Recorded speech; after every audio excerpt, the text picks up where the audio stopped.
saludo a todo el que nos ve y también un saludo a todo el que nos oye. Bienvenidos a La Vida en Directo. Hoy estamos de cumpleaños, estamos de aniversario, 40 años. ¿Quién cumple 40 años? Pues el Festival Internacional de Música Plectro. ¿Y quién está hoy aquí? Pues dos de las figuras de ese festival, que ahora os la van a conocer, porque digamos que son el pasado y el presente del festival.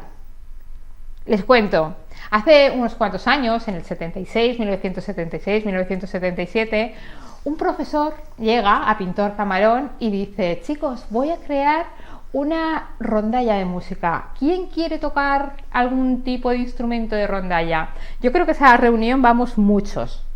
Yo, por ejemplo, fui, pero mi madre me dijo: no te compro ninguna guitarra porque tu hermano quiso tocar la guitarra y se lo dejó. Así me quedé sin las ganas. Pero también se presentó un chico llamado Juan, que hoy está aquí y que ya me contaron una vez, con una guitarra pues sin cuerdas, es su abuelo, y dijo: pues yo también vengo aquí a tocar. Y la persona que está a su lado, Enrique, le dijo: pero tienes que poner las cuerdas. Y bueno, podríamos decir que eso fue casi el comienzo de esa rondalla de música, Enrique, que tanta satisfacción dio, porque gracias a ti, todos esos niños que estudiábamos en Pintor Camarón, no solamente los que tuvieron la suerte que sus papás les dejaron de tocar, sino también los que escuchábamos, teníamos nuestro rato de entretenimiento, nuestro rato de conexión con los instrumentos y conexión con nosotros. Yo no sé si tú eres consciente de lo agradecidos que te estamos todos. Es difícil evaluar el agradecimiento porque cada persona piensa de una manera. Pero bueno, yo creo que las muestras que me dan de afecto, de conversación, es de que sí, siempre dicen que he sido una persona amable para ellos, que me portaba bien, que no les reñía mucho. En el colegio. En el colegio. Y eso.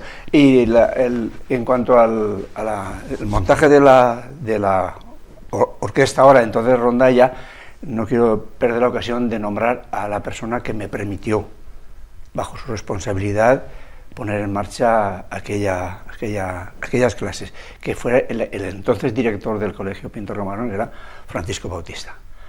Luego él ha seguido su vida y cada uno hemos seguido la nuestra, pero quien dijo: vale, tira adelante. Y luego en las primeras actuaciones él venía adelante también a hacer de relaciones públicas. O sea, lo quiero nombrar, porque lo demás, bueno, el resto del mérito ha sido de los alumnos, de los chicos y chicas, que se han hecho hombres y mujeres y que ahora, bueno, pues están con esta total realidad, que eso ya lo contará después Juan, que es quien la lleva. Sí. Juan, ¿y cómo se siente mirando hacia atrás cuando recuerdas a ese niño que llegó con la guitarra sin cuerdas y que actualmente dirige esa orquesta de Pulso y Púa? Yo no lo veo como un salto así temporal, ¿no? Que era un niño y ahora de pronto... Es una cosa que es paulatina, que va sucediendo con el tiempo.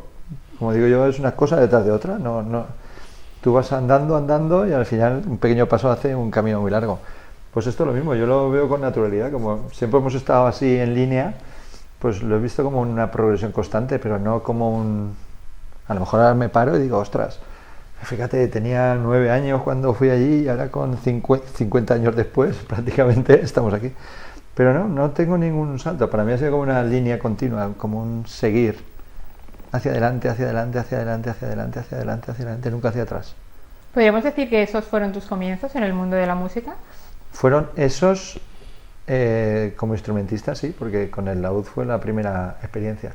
Y yo iba también a clase de solfeo con Fina Burguete a su casa, porque en mi casa había pues eso, esa afición de la música. Mi padre no era un músico en activo, pero bueno, se estudia música. Y entonces cuando salió la idea del cole, pues nada, yo llegué a mi casa: oye, ¿qué pasa esto en el colegio? Nosotros tenemos por casa, como si todo el mundo tuviera que tener un instrumento en casa.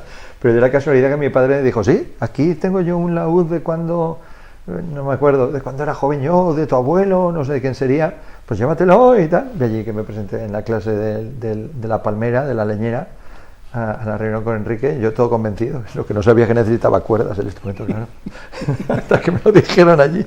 Un laúd, yo he dicho una guitarra, un laúd. ¿Comenzaste tocando el laúd? El laúd, sí. ¿Lo que había por casa? Lo que había en mi casa. ¿Hubiera dado igual que hubiera una guitarra, una bandurria? Pues guitarra, y hubiera habido bandurria, sí, no pasa nada. ¿Y te seguiste quedando con ese instrumento o hubieron cambios? No, con ese. Yo siempre en la rondalla, en la orquesta siempre tocaba el laúd. Lo que pasa es que luego he aprendido otras cosas, ¿no? Pero toda la vida en laúd, sí.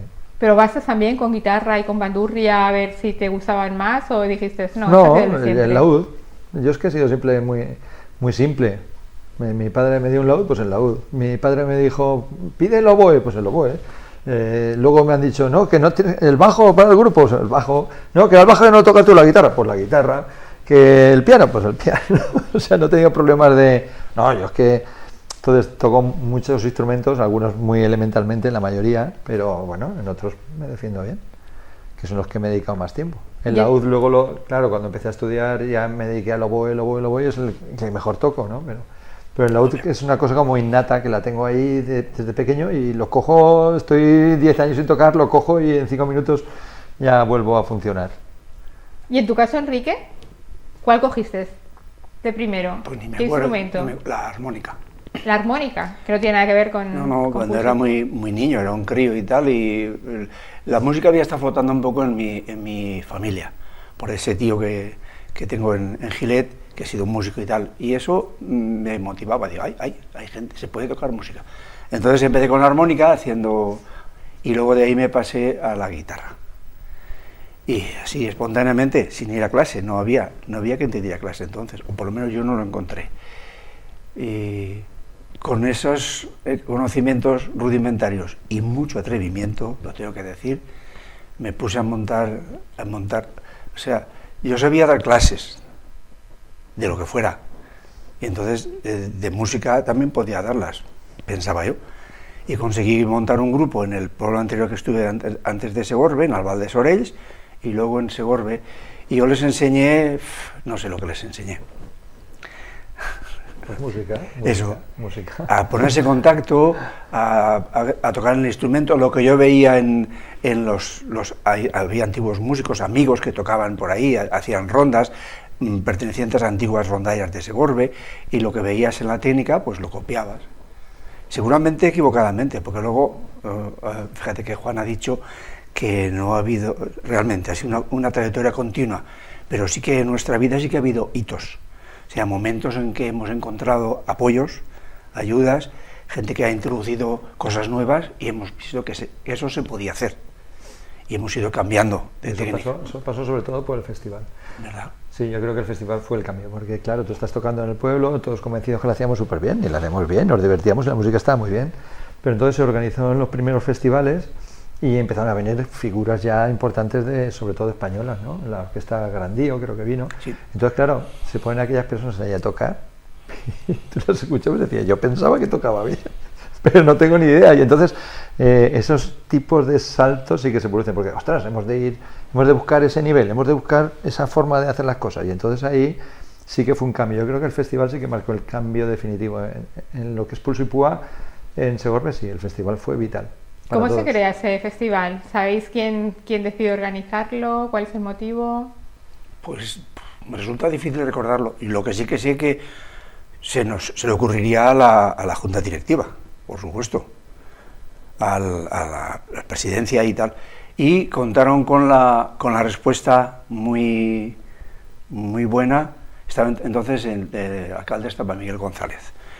Y sus concejales, dos, era Lora, o sea, justo Lora, y Armando Carbó, y hablaron con ellos, y aquellos inmediatamente respondieron, vale, va, sí, podemos poner en marcha. Empezaron a buscar algo de subvención, parte del ayuntamiento, parte de la diputación, y venía como preciso, porque ya sabíamos que había festivales en otros sitios, no muchos, pero ese.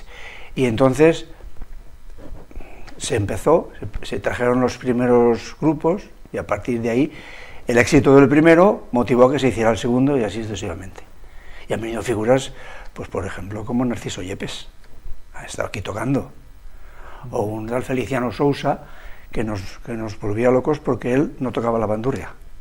O sea, él tocaba, tenía un soporte, ponía la bandurria en el soporte y él no tocaba el instrumento. Él solamente digitaba y tocaba con la púa.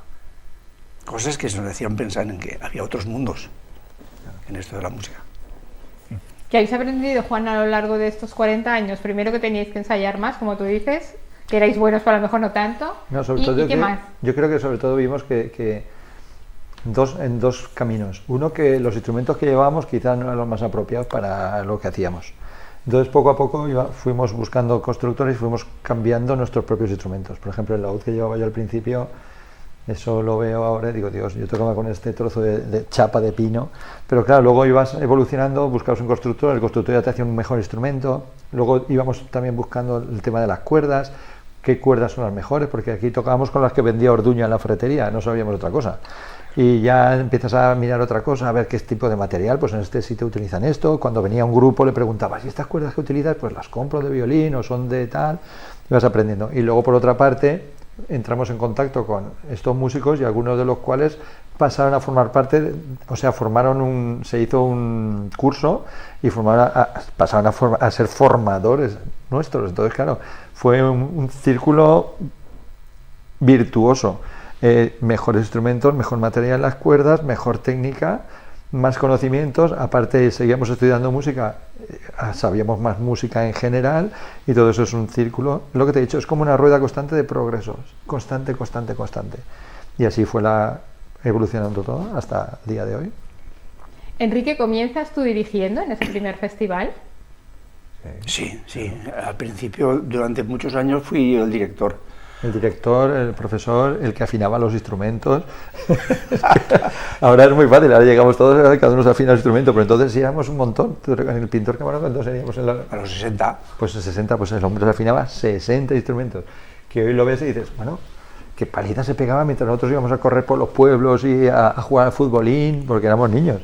Ahí Enrique, pim, siempre había un sacrificado que decía, tú te quedas hoy y tocas las cuerdas. Entonces, la primera, clink, ya un instrumento de otro, y otro, hasta 60. Wow. Pero qué escuela, porque te hace un oído. Sí, brutal. La verdad, es verdad. Te hace un oído, aún sigo afinando la primera con el afinador y la segunda sobre la primera. La primera cuerda, la segunda sobre la primera, que te lo recomiendan, sí, igualar de oído. Igualar de oído. Y entonces yo creo que después de mí, el primer director, ¿quién fue? ¿Mincha?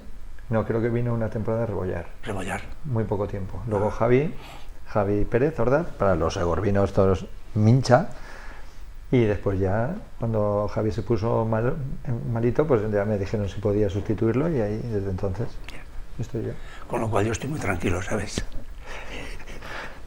Este año se celebra el 40 aniversario, que ha comenzado ya, ha dado comienzo el 11 de mayo con el ensemble Raíces, y este fin de semana tenemos al dúo Mantar, que son los invitados de honor.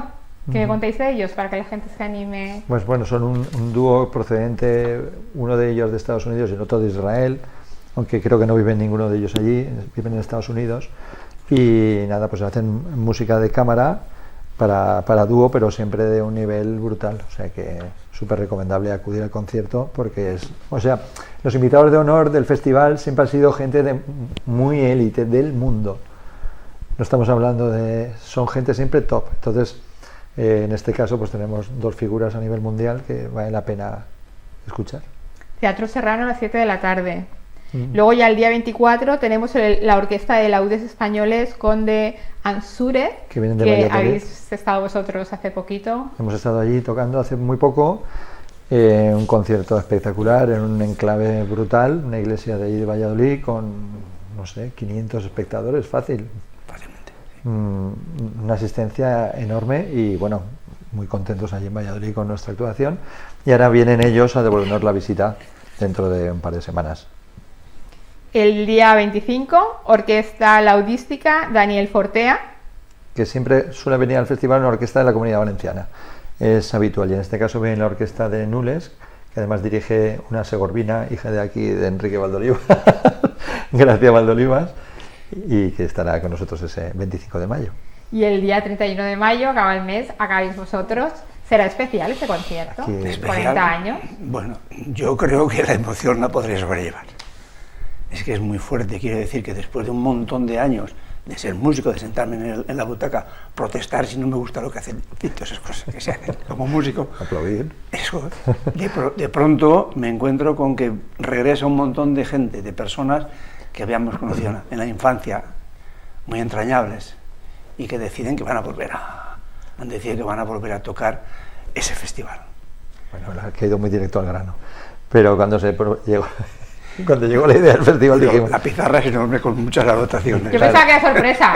Que hay sorpresas, pero no podía decir nada. No, hombre, esto pero es sorpresa, bueno, no, porque sorpresa, las familias lo saben, de los que van a participar, ellos lo saben. Sobre todo el mundo. No es sorpresa. Pero sí que es verdad que la idea, ostras, ya que es el 40, pues podíamos hablar con la gente que empezó desde el principio, a ver si quieren participar. Y primero se movía así entre nosotros, pues sí, estaría bien. Pero lo típico de cuando te reúnes, que sí estaría bien, pero nunca se pone el sí estaría bien. Pero... Y en una de esas reuniones dijimos, ostras, ¿y por qué no hacemos un grupo de WhatsApp? Ahora ya que estamos aquí y empezamos a poner a algunos de los que nos acordamos nosotros de quiénes son, a ver si estarían dispuestos. Y empezó así la cosa, ¿eh? Pues yo me acuerdo, yo tengo el teléfono de uno que, pues vale, lo voy a meter en el grupo de 40 aniversario. Bueno, lo metes ahí, oye, tal, que este grupo lo hemos hecho para ver si os animabais. ¿Tú conoces a alguien? Sí, yo tengo a este, pues mételos al grupo. Otro, yo tengo el contacto de... Y así poco a poco se fueron añadiendo personas al grupo. Y cuando ya al principio los mensajes eran muy chorras de venga, aquí estamos, al final la gente preguntaba, oye, pero esto, y al final cuando ya éramos un número grande, no sé cuántos tenemos ahora, igual somos 45 en el grupo así, entonces ya se dijo, es que queremos hacer un concierto para celebrar el 40 aniversario del festival. Y entonces ahí viene lo que ha contado Enrique, que la gente ha respondido muy, muy ilusionada. Claro, la mayoría decían, pero es que yo llevo 40 años sin tocar el instrumento.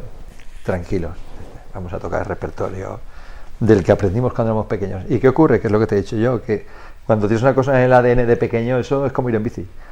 Vale, te cuesta un esfuerzo, te cuesta un dolor de dedos, te cuesta acertar con la púa en la cuerda que es, pero poco a poco el cerebro es súper flexible y todas esas cosas las tiene ahí, y se vuelve a flexionar, se vuelve a adaptar y al final la gente está tocando otra vez muy bien. Sí. Bueno, canciones de la época que no eran muy complejas, pero que para la gente que está mucho tiempo sin tocar tienen su dificultad. Algunas ya tienen mérito, las finales. Bueno, la cuestión es que tampoco, no pasa nada que lo cuente esto. La idea era empezar el concierto como director Juan, con los que somos ahora, la orquesta de mayores. La orquesta. Y cuando terminara las piezas previstas, entonces empezar a tocar una pieza sencillita, una muy sencillita. Y gente que, no, una pieza difícil, pero nueva. Dirigir yo, y entonces los que se atrevieran de lo que están ahora preparándose, que subieran 4 o 5 o 3 nada más. La siguiente un poco más fácil, más gente. Y poco a poco irse llenando el escenario. Esa era la idea. Pero no, se la saben todas. ¿Se acuerdan? O sea, es que cuando termine, cuando Juan se siente, que eso para mí va a ser un honor, que se ponga otra vez delante de mí a tocar, lo digo de verdad. Entonces, aquello estará lleno ya, con todos. Qué emoción, Enrique. Sí. ¿Cuánta gente de los que comenzasteis actualmente estáis tocando? Pues todos, ¿no? Los que tocamos. Bueno, lo que pasa es que del principio no me acuerdo exactamente, hace 40 años, pero pues bueno. Estará Piquer, seguro. Vicente, María Jesús, Pili, Tere, Pili Foge es posible, Isabel, sí. Ana. Del cole. Santa también. Nos dejaremos a alguien. Tu prima también. Sí. A ver, luego. ¿Y descendientes de todas esas personas que hayan Hijos decidido incorporarse? ¿Los hay ya también? Uh-huh. Sí, el bajista. Ah, claro, Vicente Piquer, su hijo Javier, Javi. se incorpora a la orquesta, sí. Sí. Pero bueno, los músicos muchas veces saltan 2 generaciones. Eso me decían a mí. ¿Tu padre es músico? No. ¿Tu madre? No. Pero tu abuelo era músico. Y tú has sido músico. ¿Mi hijo es músico? No. Pero igual sus hijos sí son músicos. Pero bueno, no sé. Lo más bonito de todo es todos los que se han reenganchado. Yo he estado en 2 o 3 ensayos y lo que más gracia me ha hecho es que hay personas que han vuelto a su niñez. O sea, en las actitudes en el ensayo, ¿sabes? Tú ves ahí una persona de 50 años y dices, ¿pero por qué hace esa chorrada? Pero de pronto vas rebobinando hacia atrás y dices, pues si es lo que hacía cuando tenía 12.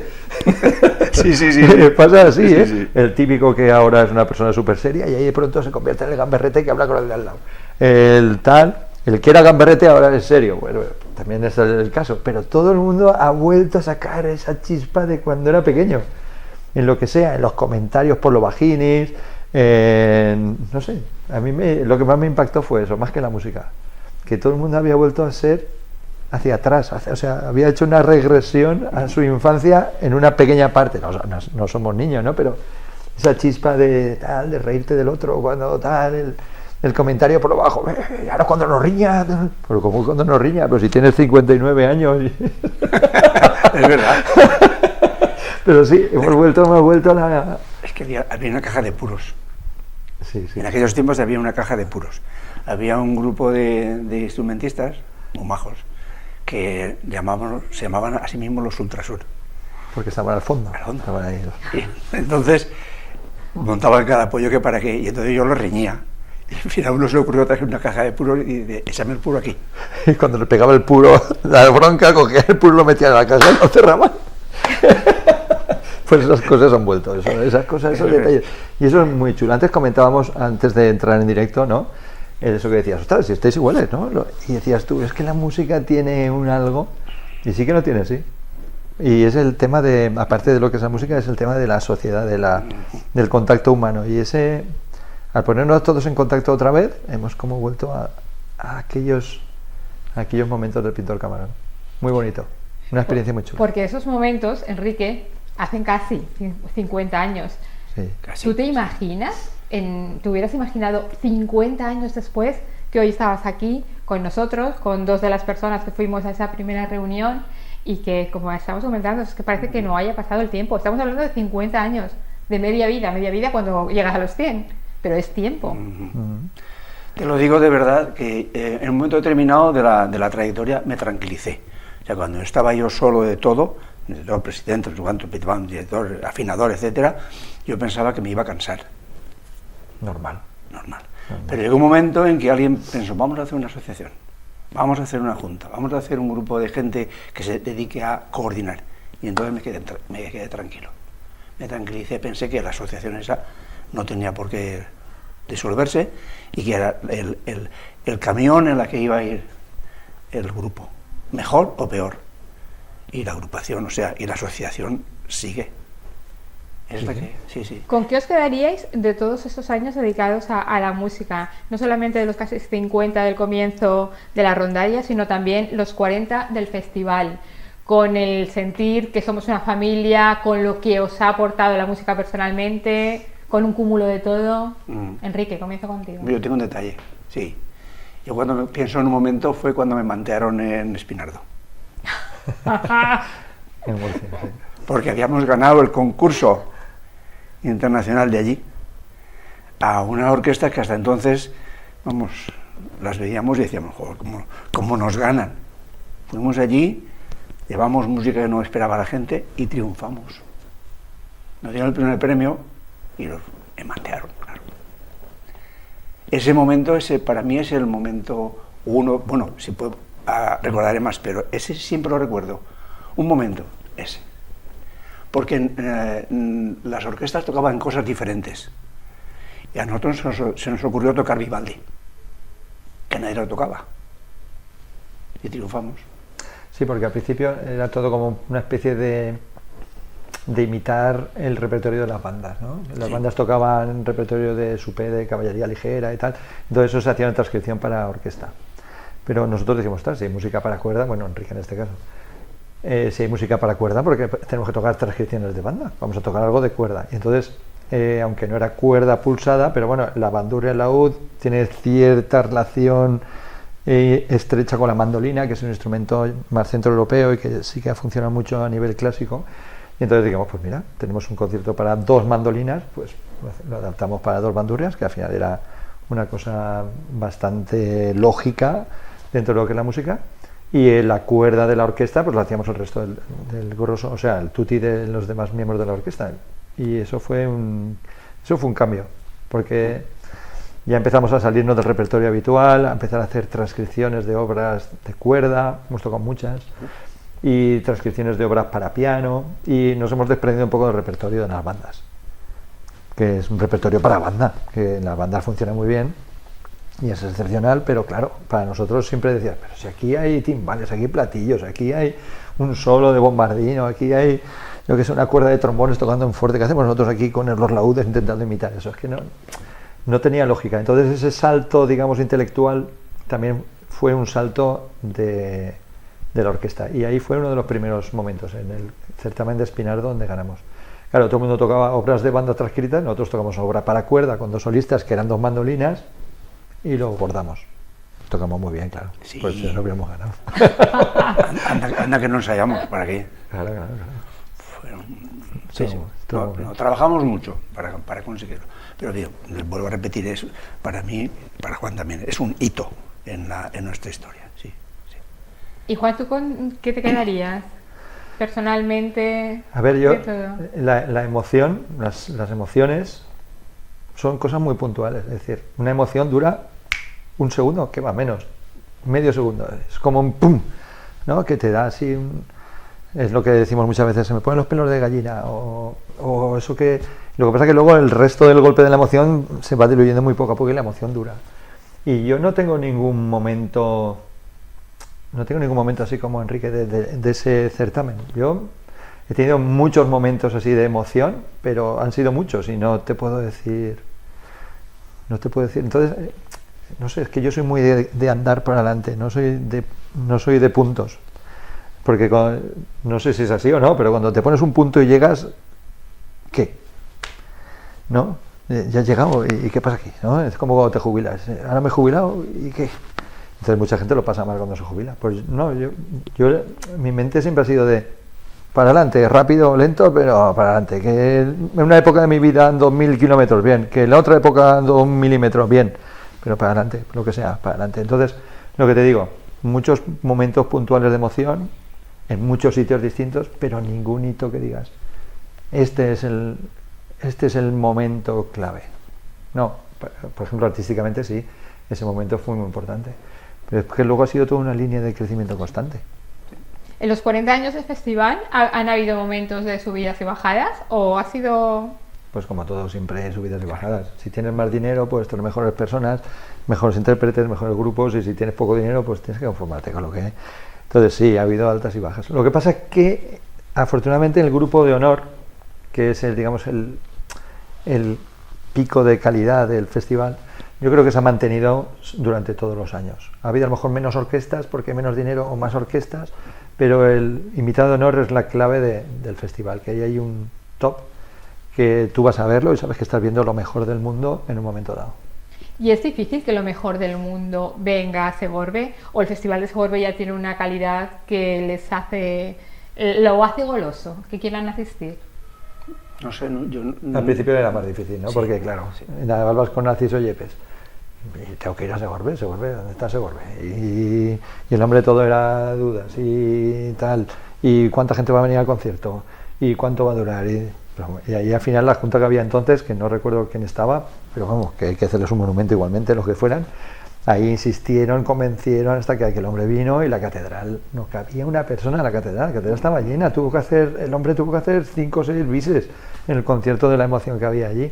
Entonces eso al principio pues costaba mucho, pero ahora ya dices el festival de Plectro, de Pulsipua, de Plectro de Segorbe, y entonces ya aquí está la orquesta 1, 2, 3, 4, 5, 50 orquestas con sus respectivos miembros, carnaval con sus familias que saben que el festival... O sea, antes no había redes sociales, no había Facebook, no había WhatsApp, pero si estaba el boca a boca, pues ese festival, si vale la pena, iban los mejores, y vamos allí, vamos a entrar a formar parte de ese grupo de privilegiados que tocaba ahí, ya vas a tocar a otros sitios, ostras, sí, el festival, ahí podíamos ir, vale, pues... Y a base también de muchos intercambios se ha conseguido que vengan más gente de otros sitios aquí, pero sí. El escenario también ha sido distinto, has hablado de la catedral, actualmente Teatro Serrano, no sé si habéis tocado en algún sitio más. ¿Tenéis pasión por algún sitio, tocar en ese sitio por lo que sea suena mejor?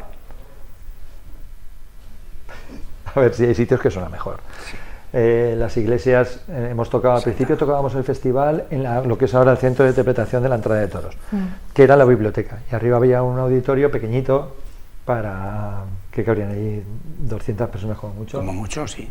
y era un sitio muy cercano, muy directo, y era el primer escenario más o menos aceptable que había en Segorbe, porque la banda de música, por ejemplo, tenía que montar entarimador de madera en el Teatro Serrano o entarimador de madera en el Teatro Rosalea.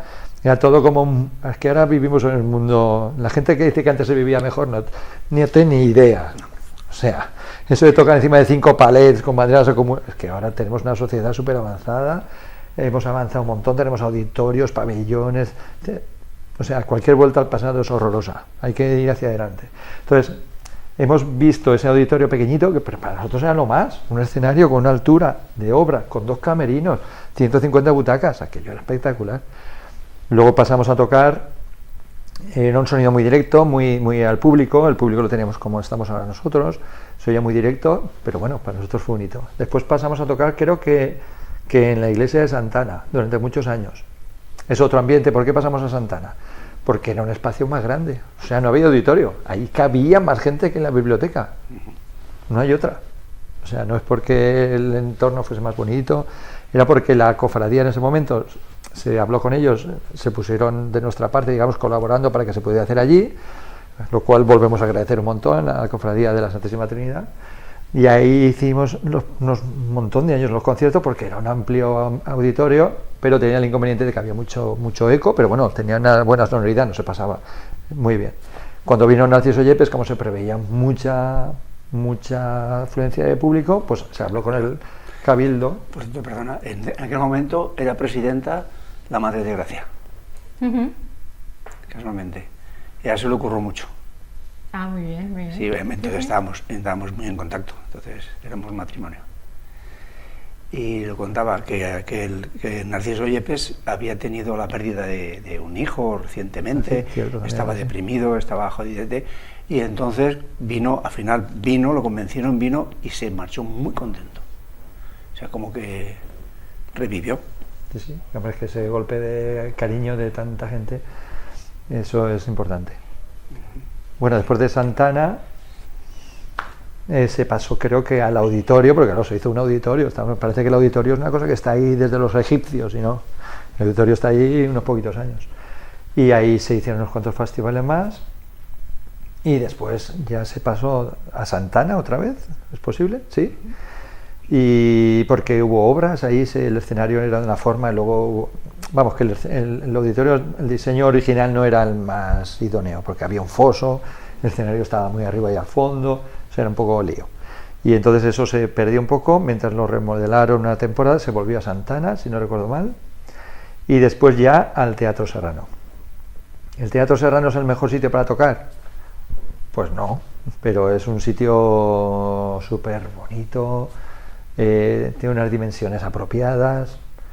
Lo digo para tocar, me refiero desde el escenario, no desde el público. O sea, cuando estás en el escenario, claro, es una escena de teatro, tiene una escena muy alta donde se pierde mucho sonido, pero todo lo que es del escenario hacia afuera es espectacular.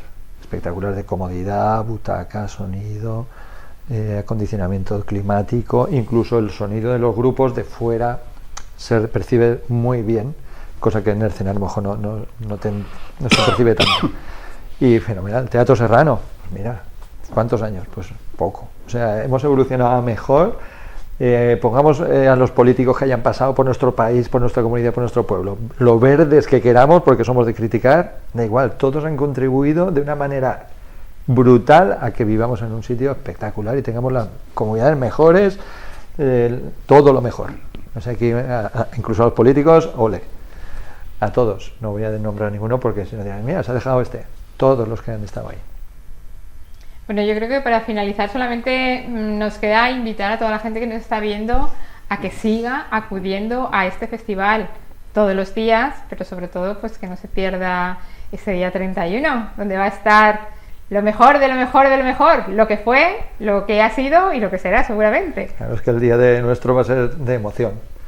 Claro, de que se emocionará, pues como no se va a emocionar, si está ahora hablando y casi se emociona. Obviamente. Pues cuando esté allí, pues claro, se emocionará él, nos emocionaremos nosotros, aquello será bonito, claro, debe ser bonito.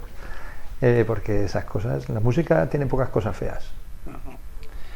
Y hay una cosa que me gustaría dejar para el futuro. O sea, está claro que la orquesta A, la orquesta de mayores, la buena, la A, va a seguir, y Juan a la cabeza. Pero estoy proponiendo, y estamos proponiendo, formar una segunda orquesta de los que quieran tocar de los antiguos. Un nivel más tranquilito, porque Juan nos pone cosas que tela, ¿eh? O sea, nada de tonterías. Si quieres estar en el top, tienes que poner cosas top. Claro. Juan ya, como toca la élite, Sí, la élite es sí, la sí. élite. No, está bien. ¿No es así? Esos desafíos son importantes, ¿eh? Aunque luego reniegues, joder, es que los dedos no llegan. La cuestión es que el grupo A siga estando para siempre, y a ver si ese grupo B, se mantiene con la gente que ha regresado para seguir disfrutando de la música, ellos también.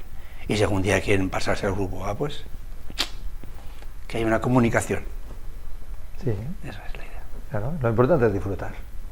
Lo importante es el disfrute, siempre. Si no Pues, disfrutas, no hay nada. Solamente nos queda daros las gracias. Una cosita antes de acabar, porque he nombrado a los políticos que han hecho una labor súper importante, pero no podemos olvidarnos de todos los presidentes y juntas directivas de la asociación, que estos se lo han currado al mismo nivel o más, o sea que se han dejado la vida ahí, se han dejado la ilusión, se han dejado en el sentido positivo, es decir, han puesto su ilusión, su trabajo y han conseguido pues que 40 y casi 50 años después de la rondalla estemos aquí todos. Y han creado un patrimonio cultural para Segorbe sin lugar a dudas excepcional. Pues muchas gracias por hacernos disfrutar, esa es la palabra, y por hacernos vivir la música. Cada uno desde donde ha querido, de donde ha podido, encima del escenario, bajo del escenario, pero ese 40 aniversario es de agradecer a gente como vosotros, a Enrique, que vino siendo un chavalín con toda su ilusión y dijo, la que os voy a liar aquí, y la que lió, ¿verdad, Juan? La lió, pero a tope. Y lo bien que lo hemos pasado ahí, gracias a Enrique.